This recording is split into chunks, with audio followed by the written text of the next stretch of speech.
17 ते 17 उमेदवार आपण तयारीचं नियोजन चालू आहे। आणि दुसरा मुद्दा, पंचायत समितीला 14 उमेदवार द्यायचे आणि जिल्हा परिषदेला 7 उमेदवार द्यायचे। अशा पद्धतीने या तालुक्यामध्ये आपल्याला नियोजन करायचे।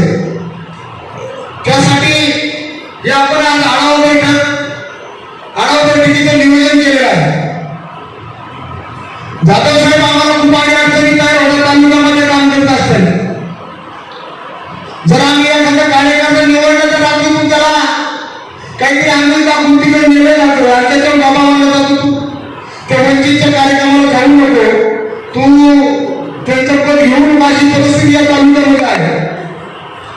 एवढं काम करत असताना आमच्या डोक्यामध्ये साहेबांनी माझ्यावर जबाबदारी टाकून विधानसभेची उमेदवारी मला दिली। पैसे नसताना, आर्थिक परिस्थिती नसताना आम्ही लोकांसमोर जाऊन आम्ही काही लोकांना वंचितचं नाव या तालुक्यातल्या कानाकोपऱ्यामध्ये नेण्याचं काम आमच्या या व्यवसाय तालुक्याच्या सर्व टीमनी केलेलं आहे।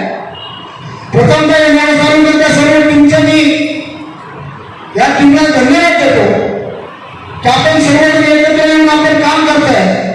येणारी निवडणूक सुद्धा आपण सर्वांना सामोरं जाऊन आपल्याला एकत्र येऊन आपल्याला निवडणुकीला सामोरं जायचं आहे। याच्यामध्ये काही उमेदवार सुद्धा आपल्याकडे आज जाधव साहेब आहे आणि या उमेदवारांनी चांगल्या पद्धतीने उमेदवार आहे। पण काही काँग्रेसचे तालुका अध्यक्ष भेटले, शेतकरी संघटनेचे अध्यक्ष भेटले, इतर काही अन्य लोक आम्हाला भेटले का आपण जर तुमचा सामोरा आदेश असेल तर सर्वविचारी पक्ष म्हणून आपण सामोरं जाऊन आपण एकत्र निवडणूक करू अशी सर्वांची इच्छा आहे। तर त्या अनुषंगाने आम्ही आज आढावा बैठक घेऊन एक बैठक झाल्यानंतर पत्रकार परिषद आम्ही घेणार आहोत।